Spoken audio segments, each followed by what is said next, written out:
오늘 주어진 말씀을 통해서 내 은혜가 내게 족하도다. 여러분, 은혜의 삶은 너무나 행복한 것입니다. 그런데 은혜의 삶이 고달프다. 또 삶에 있어서 여러 가지 문제들이 있기 때문에 그 문제 때문에 어려움을 겪고 있다. 그럴 때에 우리가 많은 노력을 합니다. 주님께 그 문제들을 해결하기 위해서 기도도 하고 또 하나님께 더 구하고 나의 노력도 더 열심히 최선을 다해서 하게 됩니다. 그런데도 해결이 되지 않는다. 어떤 사람은 가족 때문에 힘이 들고, 어떤 사람은 사고를 만나서, 문제를 만나서 힘이 들고, 또 어떤 이들은 영적 침체에 빠져서 엘리야처럼 하나님, 나를 조카오니 나를 거두어 주십시오. 하나님 더 살고 싶지 않습니다. 그렇게 얘기합니다. 어쩌면 오늘 우리가 주님께 바라는 것을 많이 가지고 내가 믿는 하나님을 의지하면서 하나님 앞에 응답을 받으려고 예배하러 성전에 모였을 수도 있습니다. 그래서 나만 하나님이 왜 이런 불평을, 고난을 받게 하느냐 하면서 불평을 하기도 합니다. 오늘 말씀을 보면요, 우리 주님께서 복을 많이 부어주셨는데 그 복을 만족해 하는 사람이 나옵니다. 사도 바울은 하나님을 위해서 또 하나님의 교회를 위해서 최선의 삶을 살고 있는데 몸에 병이 있었습니다. 그래서 하나님 앞에 기도를 했는데 하나님께서 병을 고쳐주시지는 않으시고 내 은혜가 내게 족하도다 그렇게 말씀을 하셨습니다. 우리가 간절히 바라고 소원하는데 하나님께서 그것은 네가 감내해야 되는 것이야 라고 하실 때 우리는 어떤 생각을 갖게 되느냐 하는 겁니다. 우리는 고난 때문에 하나님께서 내가 은혜를 받고 있지 않다라고 생각을 하기 쉽습니다. 내가 축복을 받지 못하고 있는 것이 아닌가 그렇게 생각을 한다는 겁니다. 그런데 하나님께서는 변함없이 회전하는 그림자도 없이 늘 우리에게 함께 하십니다. 그리고 우리의 무거운 짐을 날마다 지신다고 말씀하십니다. 하나님이 일하고 계신 거 우리가 아셔야 된다는 것입니다. 여러분들은 예수님이 여러분과 함께 하고 계심을 믿습니까? 그 믿음이 있어야 돼요. 그런 믿음이 있을 때에 우리는 역경을 이기고 슬픔도 이기고 내가 지쳐 쓰러진다 할지라도 일어나는 새 힘을 받게 됩니다. 그래서 산 소망을 가진 자로 살아갈 수 있다. 그래서 고난 그것 내게 오라. 그러면 내가 고난을 이기고 고난 가운데서도 내가 기뻐한다라고 고백할 수가 있는 것입니다. 이것이 참 주님을 사랑하는 하나님이 함께하는 성도다라고 하는 것입니다. 오늘 우리가 내 은혜가 내게 족하도다 하는 이 말씀을 마음판에 새기고 오늘 본문 말씀을 잘 이해하고 여러분의 인생의 모든 시련과 고난과 역경을 능히 이길 수 있도록 하시는 주님과 함께 나아갈 수 있기를 바랍니다. 예수님을 만나야 됩니다. 그 은혜를 늘 누리는 삶을 살아야 돼요. 주님은 나의 간구를 들으시고 능력이 부족한 분도 아니시고 항상 동행하시고 인내하신 구세주, 인내를 가지고 계십니다. 인내라고 하는 말이 너무너무 소중합니다. 우리의 잘못이 있고 부족함이 있어도 하나님의 인자하심과 사랑하심이 함께한다. 이스라엘 백성들과 하나님 늘 함께 하셨음을 우리가 알지 않습니까? 뿐만 아니라 주님 되신 주님께서 우리를 인도하시는 목자로 계신다라고 합니다. 그래서 시험을 이길 힘과 환난을 피할 길과 크신 은혜로 늘 함께 하심을 여러분 만날 수 있기를 바랍니다. 그래서 로마서 8장 32절에서 보면 자기 아들을 아끼지 아니하시고 우리 모든 사람을 위해서 내어주시니까 어찌 그 아들과 함께 모든 것을 우리에게 주시지 않겠느냐. 누가 능히 하나님께서 택하신 자를 고발할 수 있으며 누가 정죄할 수 있으며 누가 우리를 그리스도의 사랑에서 끊을 수 있느냐라고 말하고 있습니다. 뿐만 아니라 예수님께서 산상수훈에서 구하라 주실 것이다. 찾으라 찾을 것이다. 문을 두드리라 그러면 너에게 열릴 것이다 말씀이죠. 하나님이 우리에게 보장하는 말씀. 그런데 사도 바울과 같은 처지에 놓인 사람들이 우리 가운데 있다라고 한다면 오늘 사도 바울이 어떤 고백을 했는지를 보면서 하나님이 나의 보장이 되시고 나의 생애에 늘 함께 하시는 하나님이다라고 하는 것을 여러분이 믿어야 합니다. 분명한 인생의 목적을 가지고 살아가는 자들에게도요, 소원이 있어서 하나님 앞에 소원을 구할 때 하나님이 내 은혜가 내게 족한 거야 라고 말씀하실 때가 있습니다. 그럴 때 실망하지 말라.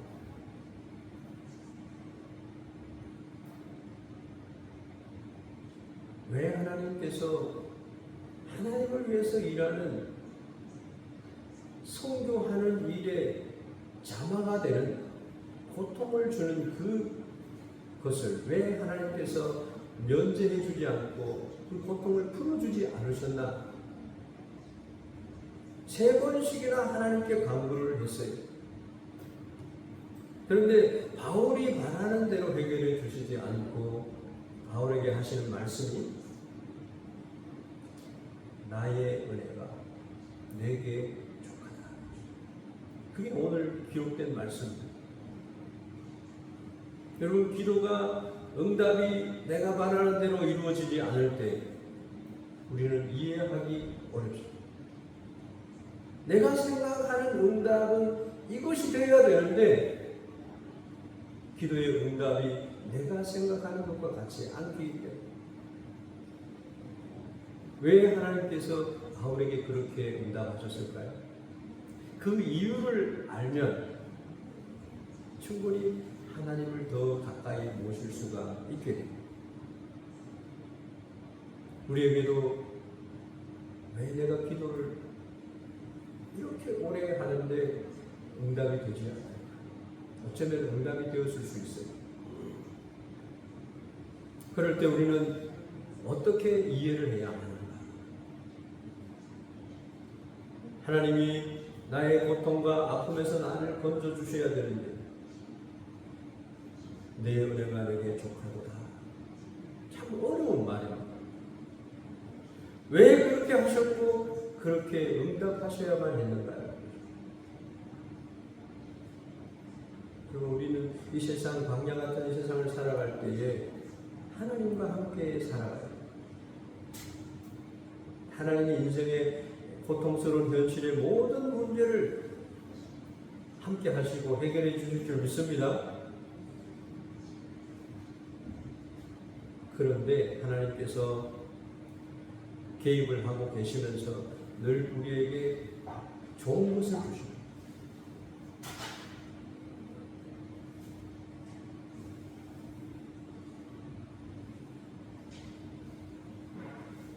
눈에 보이도록 해결해 주시고 그렇게 하나님을 자랑하도록 하는 부분이 많이 있어요. 그런데 하나님께서 내 은혜가 내게 족한 것이다 라고 말씀하실 때가 있다. 약한 중에 우리 하나님의 강하심을 우리는 만나게 됩니다. 광야에서 우리 하나님을 만나게 되고요. 역경 중에서 하나님을 만나게 됩니다. 그래서 흔들리지 않는 신실하신 하나님을 만나게 됩니다. 지금도 우리는 신앙생활 하면서 내가 생각하는 대로 하나님이 움직여 주셔야 된다고 착각을 하는 사람들이 있어요. 교회가 내가 생각하는 대로 교회가 되어줘야 된다고 생각하는 사람이 있어요. 하나님의 말씀이 기준이 되어야 된다는 것을 우리가 알아야 돼요. 우리가 지금 당장 급하고 고통의 이 불을 꺼야만이 되는데 어떻게 해야 돼요?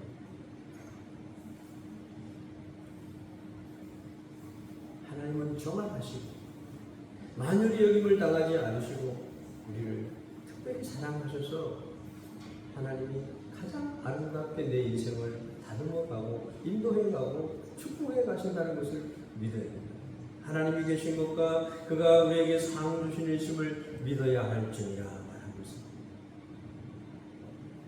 오히려 우리는 문제의 늪에 빠져서 허우적거릴 때에 거기에 머물러 있는 것보다는 그 문제를 바라보면서 말씀으로 그것을 객관화하면서 말씀을 이해하고 해결됨을 우리가 알고 응답을 우리가 분별할 수 있어요. 거기에 하나님의 크신 놀라운 기적과 평강과 안식이 있다는 거예요. 바울은요 고린도후서 6장 4절에서 5절 말씀에 이런 말씀을 합니다.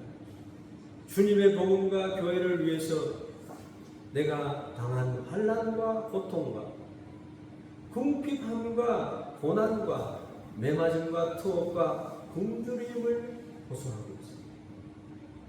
그런데 이 9절에서 10절 말씀에 보면 이런 말씀이 나옵니다. 무명한 자 같으나 유명한 자고 죽은 자 같으나 보라 우리가 살아있고 징계를 받은 자 같으나 죽임을 당하지 아니하고 근심하는 자 같으나 항상 기뻐하고 가난한 자 같으나 많은 사람을 부유하게 하고 아무것도 없는 자 같으나 모든 것을 가진 자이다. 사방에 옮겨sam을 당해도 당하지 않는다. 첫 번째로 우리가 생각해 볼 것은 하나님께서 바울에게 허락하신 육체의 가시 사탄의 사자는 왜 주셨는가? 이유를 알아요. 그것은 너무 자고하지 않게 하려 하셨다. 성경은 밝히 말씀하고 있지는 않지만 7절 말씀에 자기 육체에 있는 가시, 곧 사단의 사자라고 하는 말씀을 기록하고 있습니다. 바울에게 어떤 육체에 어떤 가시가 있었는지 알 수가 없습니다. 어떤 사람은 간질병이라고 얘기하기도 하고 어떤 사람은 눈이 잘 안 보였다고. 이것은 선교 사역에 큰 방해물이 되었습니다. 그런데 바울의 몸에 있는 선수를 가지고 병자에게 얹으면 병자가 나. 하나님 앞에 바울이 자기의 병을 낫기 위해서 기도를 하는데 하나님이 응답하지 않고 육체에 있는 가시 사단의 사자를 줬는데 이게 7절에 있는 말씀 여러 계시를 받은 것이 지극히 크기 때문에 너무 자만하지 않게 하시고 내 육체에 가시고 사탄의 사자를 주셨으니 이는 나를 쳐서 너무 자만하지 않게 하려 하십니다. 자고하지 않게, 자만하지 않게 하려고 했다는 겁니다. 여러분, 사탄이 우리에게 고통과 아픔을 가지고 공격을 해옵니다. 그런데 사탄이 공격을 해오는 것도요, 하나님이 허락하지 않으면 공격할 수가 없어요. 하나님께서 바울에게 육체의 가시와 사단의 사자를 허락했다는 겁니다. 마치 욥이 사탄이 하나님께 가서 욥에 대해서 고발합니다. 하나님, 욥이 하나님을 잘 섬기는 것이 그냥 하나님이 좋아서 섬기는 것이 아니라 하나님이 복을 줬기 때문에 하나님을 섬기는 겁니다. 하나님은 욥을 아시기 때문에 사탄에게 욥을 시험하도록 허락을 해주셨어요. 욥이 가진 것을 모두 빼앗아가요. 근데 욥은 한 번도 그 고난 가운데서 하나님을 원망하지 않았어요. 바울도 오늘 육체의 가시 사탄의 사자를 받았는데 하나님을 원망하지 않습니다.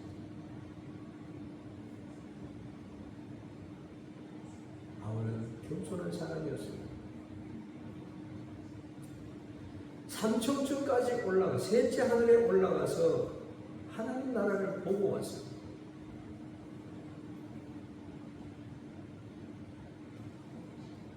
근데 하나님께서 바울이 너무 스스로 높다고 자고할까봐, 하나님의 영광을 가리고 그 은혜의 삶을 살지 못할까봐 육체의 가시를 줬다.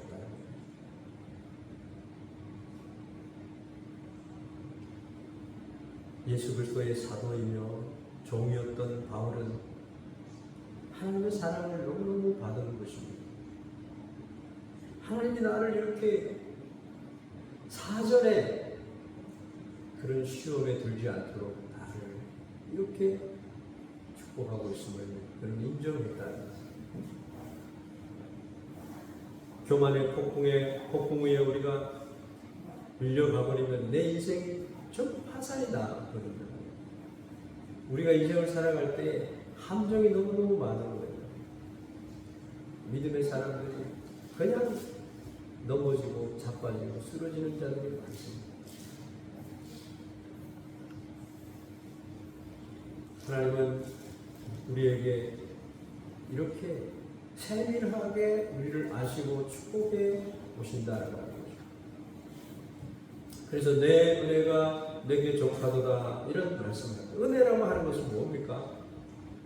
예수 그리스도로 말미암아 값없이 우리에게 주어지는 하나님의 놀라운 축복과 베풀어 주신 은혜를 은혜라고 합니다. 그 구절을 보면 그 은혜가 그 그리스도의 능력이 바울에게 머물게 하려고 했다. 은혜 쏟아버리면 안 되지 않습니까? 귀한 것을. 어떤 분은 예수님 믿으러 교회에 왔다가 십자가의 원수로 당하는 삶을 사는 자가 있습니다.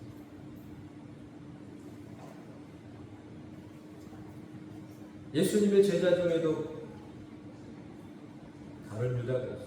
예수님이 차라리 너는 태어나지 않았으면 좋았을 것이다.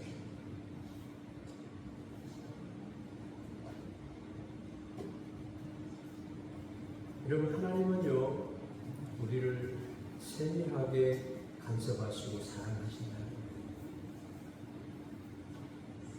은혜는 두 가지 의미를 가지고 있는데, 첫째는 그리스도로 말미암아 우리에게 값없이 베풀어 주시는 하나님의 은총이 있습니다. 그것은 죄인을 천국 백성되게 하는 구원이 있고, 구원 이후에 하나님이 함께 하시는 놀라운 축복들이 있습니다. 하늘의 모든 신령한 복으로 하나님이 축복하실 뿐만 아니라 땅에 기름진 복으로 축복하시고, 자녀들에게 대한 축복까지도 하나님이 축복해 주시는 것을 말씀하고 있습니다. 두 번째는 예수님을 인해서 이제 성령님이 오셔서 성령님이 통치하시고 함께 하시는 하나님이 나의 삶의 통치자가 되어주시는 축복이 있습니다. 보혜사 성령님의 인도함을 받는 축복이 너무너무 좋은 것입니다. 그래서 첫 번째 이 은혜는 예수 그리스도로 말미암아 모든 축복의 원천으로서의 은혜를 말하고 있고, 두 번째는 날마다 구체적으로 우리의 삶 가운데 역사해 주시는 도우시는 하나님의 은혜가 있다는 것입니다. 그런데 바울은 육체적 가시를 주는 것입니다. 바울에게는 그것이 처음에는 고통으로 느껴졌지만 그것은 오히려 하나님의 나를 향하신 배려였다, 축복이었다, 그렇게 말하고 있는 것입니다. 우리 성도님들이 당면하고 있는 인생의 수많은 질문에 해답을 얻을 수 있는 귀중한 말씀입니다. 중요한 열쇠. 하나님은 왜 이렇게 나에게는 관대하시지 않지? 왜 이렇게 힘들게 하실까? 하나님은 그러신 분이 아닙니다. 하나님께서 바울을 보실 때 바울에게는 하나님의 은혜가 계속적으로 필요한데 사도의 사역, 이방인들을 위한 하나님의 사역을 감당해야 하는데 은혜를 쏟아버리면 안 된다. 자고하면 안 된다. 글쎄 이 종에게 가난함도 주시고 육체의 질병도 주시고, 그런데 그것이 하나님이 보실 때는 그것이 축복이 된다. 바울도요, 하나님의 그런 큰 은혜를 받은 사람이지만 교만의 유혹에 빠질 수 있기 때문에 가시를 주었다. 두 번이나 강조하고 있어요. 너무 자고하지 않게 하시려고 하셨다.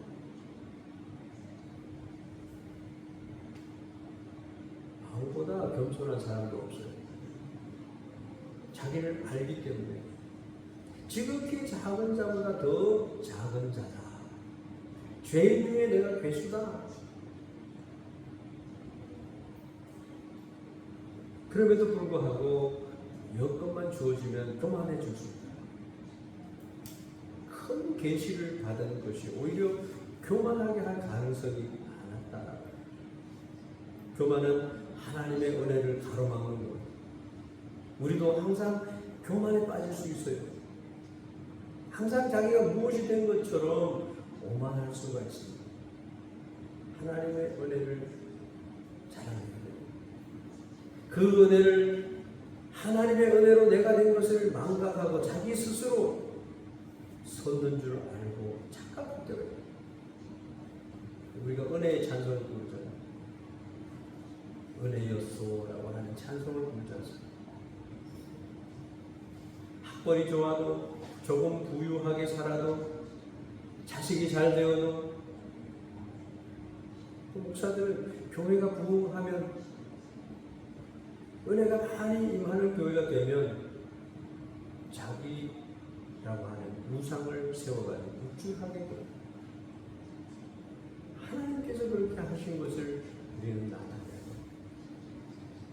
그래서 항상 우리는 완벽할 줄 알아서 착각에 빠지고 자신의 들보는 보지 못하고 남의 뒷뜰을 보는 오만에 빠지게 될 가능성이 얼마든지 많다는 거예요. 그래서 하나님은 교만한 자를 물리치시고 겸손한 자에게는 은혜를 더하시느니라 말씀합니다. 할렐루야. 겸손한 자에게 은혜를 주십니다. 그래서 교만은 은혜의 적이며 교만은 은혜를 떨어뜨리고 은혜를 성도일체 빼앗아가는 사탄이 주로 사용하는 무기가 교만이에요. 겸손한 자를 만나야 됩니다. 두 번째 생각하는 것은 하나님께서 허락하신 이 바울에게 주신 육체의 가시와 사탄의 사자는 오히려 은혜의 장치였다. 자동차에 브레이크가 없으면 사고를 많이 합니다. 인간은 연약한 사람들. 자기 자신을 주체할 줄 모르는 때도 있어요. 바울도 그러다는 겁니다. 자기 스스로가 된 것처럼 하나님의 은혜로 구원이 이루어졌을 뿐만 아니라 하나님의 나라를 보고 왔기 때문에 너무 자고해버리면 사람들이 은혜를 못 받아요. 그래서 좀 부족한 것을 바울에게 심어둬야 되기 때문에 육체의 가시도록 했어요. 약한 것을 가시도록 했어요. 하나님 공평하신 분.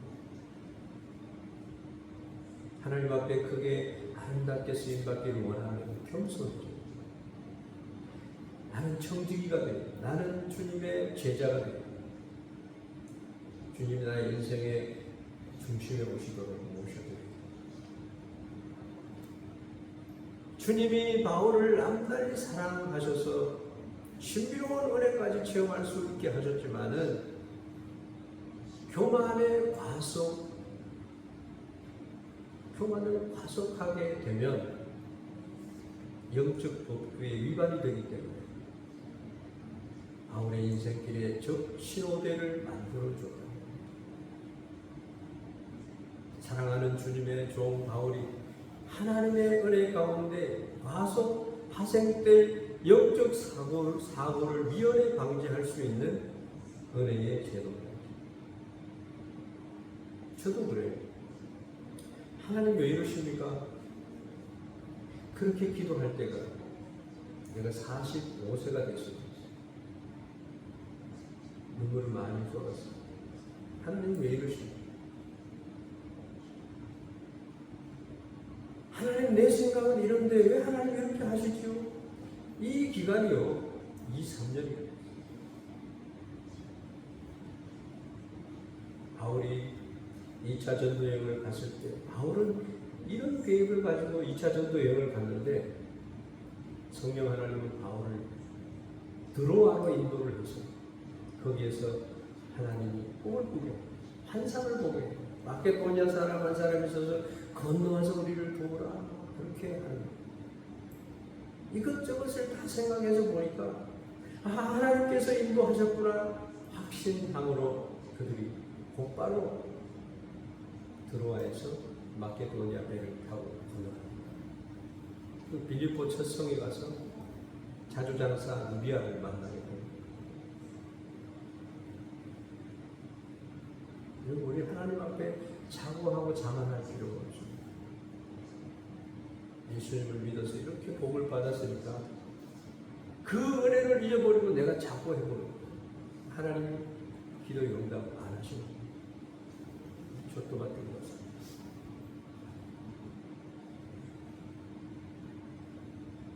하나님께서는 의미와 목적 없이 무작정 자녀들에게 성도들에게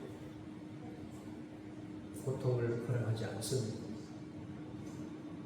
하나님은 자녀들에 대한 하나님의 사랑을 확정하셨을 뿐만 아니라 범사에 모든 것이 합력하여 선을 이루도록 하시는 목적을 가지고 계십니다. 우리가 발걸이와 하나님을 사랑하는 자고 곧 그 뜻대로 부르심을 입은 자들에게는 모든 것이 합력하여 소원을 이루느니라. 바울은 하나님의 목적을 이루어가기 위해서입니다. 그래서 9절에서 10절 말씀에 보면 이런 말씀을 내 능력이 약한 데서 온전하여 지냐. 그래서 바울은 이렇게 말합니다. 나의 여러 약한 것에 대하여 자랑한다. 왜? 이는 그리스도의 능력으로 내게 머물게 하려 하는 것. 그래서 내가 그리스도를 위하여 약한 것들과 능력과 궁핍과 박해와 권고를 기뻐한다. 왜? 이는 내가 약한 그때에 여러분 강하고 잘 되었다고 우쭐할 때 시험에 빠져요. 연약한 나를 알아요. 그래서 주님의 능력을 바라보고 하나님의 능력을 가지고 내가 살아가야 돼. 내가 연약하다는 것을 깨달을 때에 하나님의 능력의 손길이 그와 함께 하시는 것입니다. 바울도 마찬가지예요. 이 가시는 바울의 부족을 깨닫게 하시고 하나님을 바라보게 하시고 하나님의 역사를 체험하고 이루어가는 데 있어서 가장 필요했기 때문에 하나님이 내 은혜가 내게 족하리라.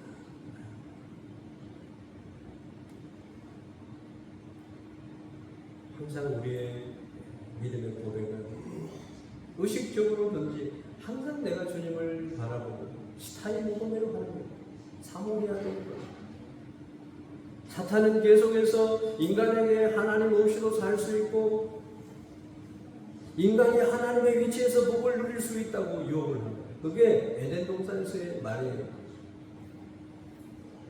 네가 하나님처럼 되기 위해 될 것 같으니까 하나님이 그렇게 얘기한다. 속기되지 않습니까? 속이는 자 사탄은 우리의 것을 어떻게 해요? 빼앗고 죽이고 멸망시키는 것밖에 없습니다. 그러나 목자 되신 예수님은 생명을 얻게 하고 더 풍성하게 얻도록 하십니다. 그래서 우리의 신앙생활에 안전장치가 준비되어 있느냐? 하나님이 왜 나에게 이렇게 가난을 주시지? 하나님이 내가 가난하게 부자가 되면 안 될 이유가 있는가? 이걸 생각합니다.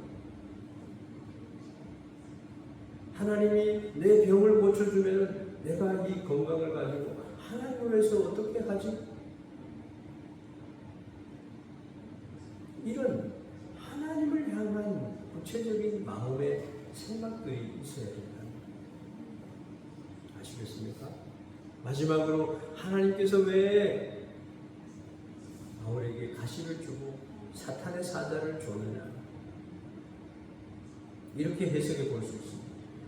하나님은 바울을 광야로 인도하시고 있는 것이다. 여러분, 일이 잘 안 되고 이렇게 할 때는 하나님을 향한 시간을 가지라는 신호입니다. 그것은 절대 헛된 시간이 아니에요. 다윗에게도 그런 시간이 있었어요. 그것을 자기 인생을 돌아보도록 하는 시간. 하나님은 그때부터 하나님이 다윗과 함께 하셨던 것처럼 더 하나님께서 계획하셨던 축복을 다윗을 통해서 이루어져 가셨던 것처럼 여러분의 인생도 그렇다. 하나님 앞에서 잘못된 것을 지금 이 자리에서 낱낱이 살펴봐요. 40주년을 맞이하면서 우리 샌나이교회가 하나님 앞에서 겸비해야 돼요. 오늘도 성도들이 적으면 우리가 마음에 위축이 됩니다. 절대 위축되면 안 되는 거예요. 그분들이 어떤 상황에 있으며 왜 못 나왔습니까? 우리가 함께하는 마음을 우리가 찾는 것이 중요하고 함께 예배할 수 있는 은혜를 구하는 것이 중요합니다. 절대 주로 마음을 침체할 필요가 없는 거예요. 하나님이 왜 이스라엘 백성들을 40년 동안 긴 세월을 광야를 헤매게 하셨는가? 하나님 그 광야에서 이스라엘 백성들에게 얼마나 많은 수차례에 걸쳐서 기적과 은혜로 그들을 인도하시고 그들과 동행하셨는가? 그런데 이스라엘 백성들은 조금만 어려움이 있으면 하나님을 원망하고 불평하고 지도자 모세를 향해서 왜 우리를 애굽에서 광야로 인도했느냐는 불평합니다. 할 말이 없는 거예요. 그런데 하나님은 그들을 광야로 보낼 필요가 있었습니다.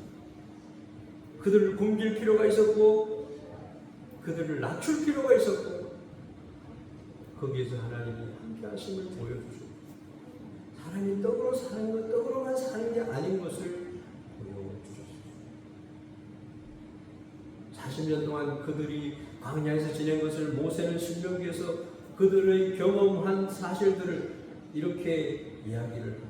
신명기 8장 2절 3절에 보면 내 하나님 여호와께서 이 40년 동안에 너로 광야의 길을 걷게 하신 것을 기억하라. 이는 너를 낮추며 너를 시험하사 내 마음이 어떠한지 그 명령을 지키는지 아니 지키는지 알려 하십니다. 그러면서 하시는 말씀이 너를 낮추며 너로 줄이게 하며 또 너도 알지 못하며 내 열조도 알지 못하는 만나를 내게 먹이시는 것은 모든 말씀으로 사는 줄을 너로 알게 하여 하십니다. 바울은 지금 광야에서 이 질병을 가지고 있는 그 한계에서 하나님을 만나고 있습니다. 하나님이 내게 이런 은혜를 말씀하십니다. 아주 극한 상황에 처하게 된 이유가 뭡니까? 이스라엘 백성들이 왜 그랬어요? 낮추기 위해서, 줄이게 하시기 위해서. 하나님을 의지하는 것의 복을 알게 하기 위해서. 모세가 그들에게 밝히고자 하는 진리가 뭡니까? 사람이 떡으로만 사는 것이 아닌 것을 말씀하기 위해서입니다. 그들이 배우는 것은 뭡니까? 하나님의 하나님 되심을 배우게 되고 인정하게 됐다. 광야라고 하는 찬송이 있어요. 여러분 광야라고 하는 찬송을 한번 들어보시면 좋아요.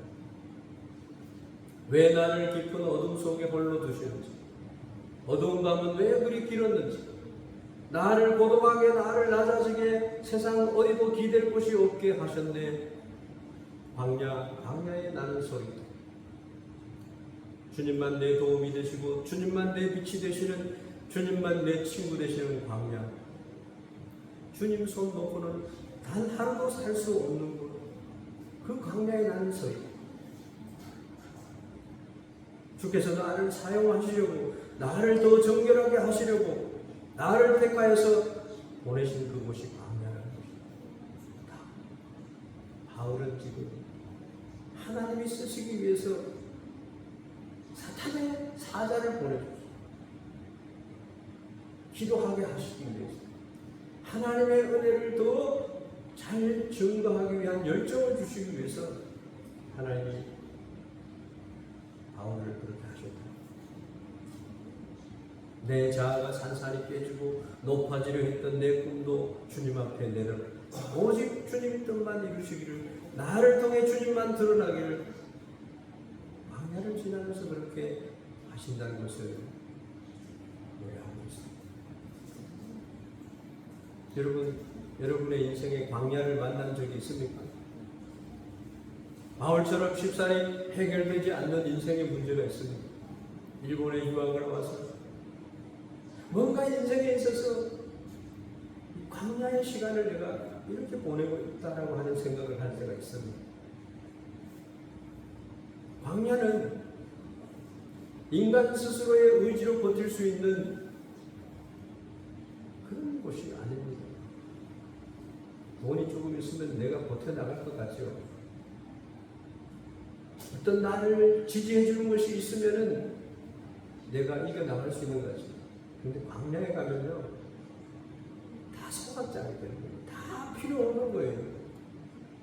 거기에는 물이 필요하고 하늘의 양식이 필요하고 하나님의 도와주심이 필요한 것입니다.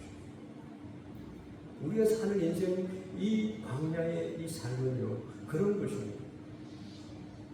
너무 자만하지 말고 자고하지 마세요. 인생은요, 자기를 의지할 때 실패하고 하나님을 의지할 때 승리하는 것입니다. 하나님의 말씀을 사랑하는 자가 돼요.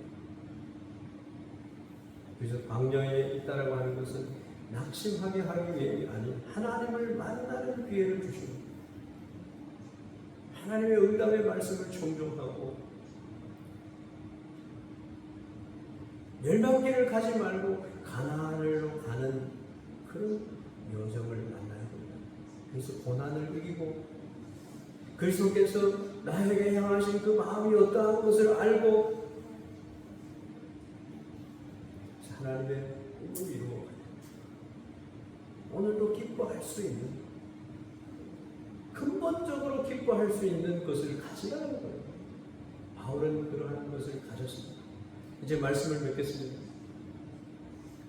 우리가 이 보배를 질그릇에 가졌으니 이는 시인이 큰 능력은 하나님께 있고 우리에게 있지 아니함을 알게 하려 하며, 우리가 사방으로 우겨삼을 당하여도 다 쌓이지 아니하며 답답한 일을 당하여도 낙심하지 아니하며 박해를 받아도 버림받지 아니하며 거꾸로 뜨림을 당하여도 망하지 아니하고 우리가 항상 예수의 죽음을 몸에 짊어지는 것은 예수의 생명이 또한 우리 몸에 나타나게 하리라. 얼마나 아름다운 이야기입니다. 신명기서 8장 17절 18절에 두렵건대 내가 마음에 이르기를 내 능과 내 손의 힘으로 내가 이 재물을 얻었다 할까 하노라. 내 하나님 여호와를 기억하라. 그가 내게 재물 얻을 능을 주셨습니다. 내가 해서 되었다라고 하지 말라는 겁니다. 우리는 인생의 문제를 만납니다. 내가 인생의 문제를 해결할 수가 없습니다. 하나님과의 관계를 아름답게 하시고 하나님이 주시는 말씀으로 이웃과의 관계를 아름답게 하시고 그리고 모든 삶의 여정 가운데 하나님이 있도록 하는 그런 은혜가 우리에게 있기를 예수님의 이름으로 축원합니다.